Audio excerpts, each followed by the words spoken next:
Washington always has its eye on the next election, and as we get closer to the 2018 midterms, many are predicting a blue wave with Democrats taking back the House and possibly the Senate.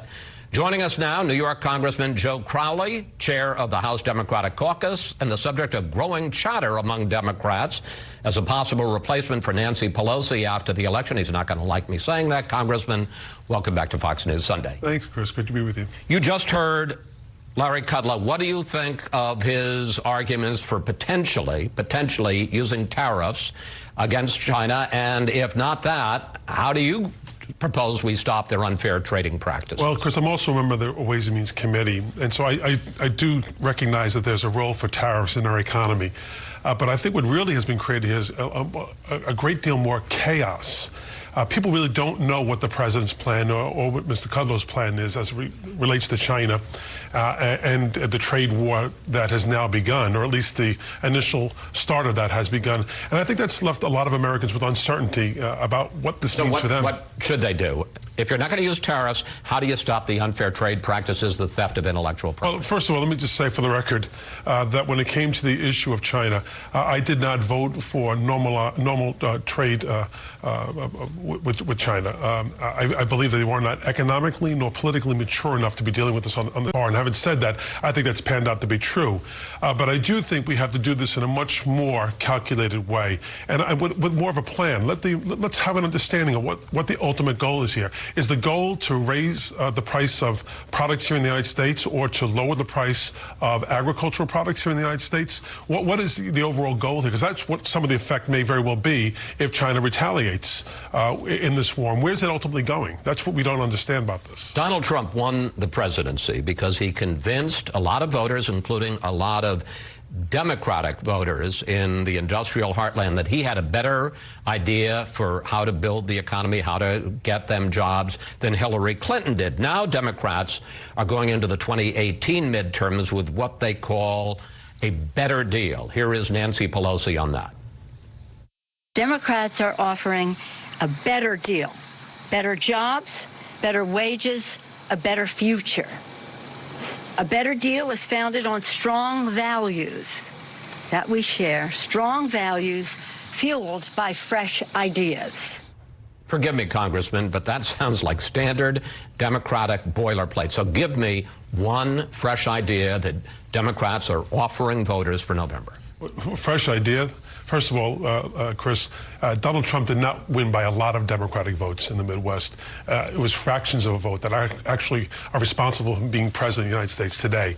But what I think one great fresh idea is a real infrastructure package for the American people. What the president has offered, a 20-80 plan, 20% from the federal government, 80% from local governments, is just not going to wash. It's not going to work. What Democrats are proposing is really an 80-20 plan or a 75-25 plan where the federal government comes up with the resources for 80% and works with local governments to put America back to work and invest in American infrastructure and invest in America. That's jobs, bridge to the new economy. That's giving people the opportunity to put their kids through college, to afford health care with a real job. That's the kind of message that Democrats are talking about. But let's look at the Trump record on the economy, which obviously you agree is going to be the key issue in November. Employers are adding an average of 202,000 jobs a month this year. The unemployment rate has been 4.1% for 6 straight months. That's the lowest level in 17 years. And wages are up 2.7%, the highest rate in almost 9 years. Congressman, a solid majority of Americans, according to the polls, feel good about the Trump economy. Show me how in any of those statistics it differed from any month that President Obama was president of the United States. Well, I just said that the 4.1% is the lowest level in 17 years. It had been moving on a downward trend. But it wasn't 4.1%. Wage growth wasn't up. Where was it when President Bush left office? President Bush or President Obama? President Bush, when he left office and President Obama became president. Well, I understand. There was a recession. So and Democrats really moved us towards this job growth, toward this sustained economy that we're seeing today. Are you saying that the president deserves no? I didn't say that. I'm asking you. What I'm suggesting is that I believe that what this is based on is a false premise. The notion of this tax cut is going to somehow help the American people in the long run, I think, is a scam. I think what they've done is in the desperate need to pass anything by the end of the year, they rammed through a bill without fully really understanding what was in the bill. It was done in a very, very highly partisan way. And I think in the end, it's the average worker, the middle class in this country is going to suffer because of the result of that tax cut bill.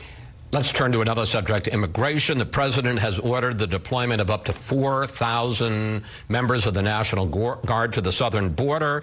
And the fact is, more people are attempting to cross the border illegally. Just take a look at these statistics. In March of 2017, 16,000 people were caught at the border. That number tripled last month, March of 2018, to more than 50,000. Don't we need to stop the surge? I think what we need is comprehensive immigration reform.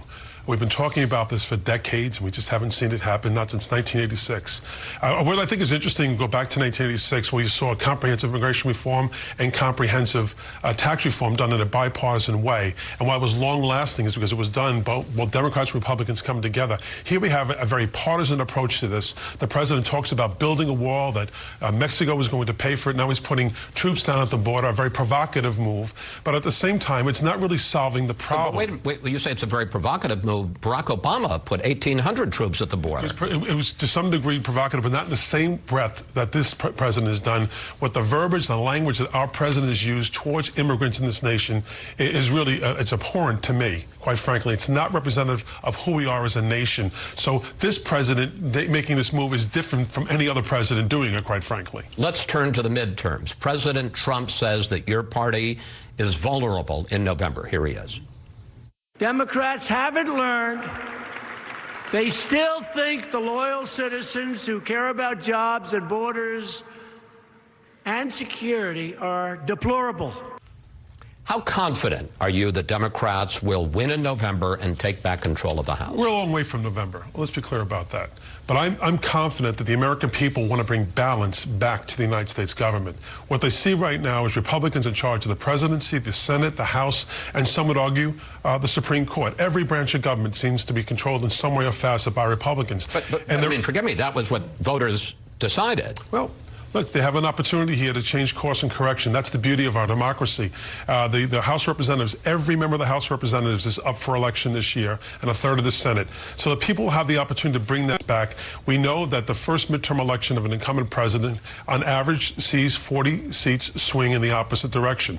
That's not going to happen on its own. Democrats are not going to win that back just simply by being against President Trump. We need to be for, and as I mentioned before, our economic policies, our better deal, and his raw deal are going to become very clear to the American people. All right. In more than a third of House Republican or House races, Republicans running for those seats have run ads that go after Nancy Pelosi. Here's an example from the recent special election in Pennsylvania 18.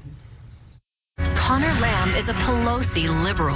His values aren't our values. Now, that Democrat, Connor Lamb, won, but one of the ways in which he won was that he promised not to support Nancy Pelosi if Democrats take the House and she's up for Speaker again. Is Nancy Pelosi a liability for Democrats in this campaign? I think it's more reflective of the fact that Republicans are bankrupt on ideas. They don't have anything else to offer except to go after Nancy Pelosi to win elections. If they think that's a winning strategy, they're completely mistaken and wrong. It's not the winning strategy. I mean, forgive me, but Connor Lamb apparently thought it was an issue because he dumped Nancy Pelosi. Connor Lamb won because he ran a local election. He talked about the cuts that the Republicans were attempting to make and to privatize Social Security. He talked about what effect the federal government has on local politics, on people's lives, and that's why he won that election, not because of Nancy Pelosi. If Democrats win the House in November, will you run either to replace Nancy Pelosi if she steps down or against her if she doesn't? Well, on the first portion of that, I would wait and see just what would happen in terms of that if Nancy Pelosi decided not to run. But if Nancy Pelosi stays, I don't see a scenario by which I would challenge her for that position. Do you want to be Speaker? Look, I am focused right now on back the House Representatives, be in the majority, to be the chair of the Democratic caucus in the majority. I'm doing that job right now. I want to be the best chair of the Democratic caucus I possibly can be, help my colleagues get reelected, and help win back seats for the House Democratic caucus. That's my focus and goal. That's the focus and goal of the entire Democratic leadership. We are of one mind, Chris, and that is we want to win back the House. That's goal one and the only goal right now. One last question in this. One top Democrat was quoted as saying that at age 56, which you are now, that you are a spring chicken by congressional standards. Well, I've had others say that I'm not such a spring chicken after all. Look, at the end of the day, we have a very vibrant Democratic caucus. We have some incredibly talented young people. I think of people who are running today like Mikey Sherrill. She was a Navy grad. She's running for office in New Jersey. I think of Joe Neguse, who's running in Colorado. I think of Brendan Kelly, some great people who are running all around this country. And we're going to be becoming more vibrant as a Democratic caucus. So I think we have nothing to look forward to but good days ahead of us. Congressman Crowley, thank you. Thanks for coming in today. Please come back, sir. I'd happy to come back. Thank you.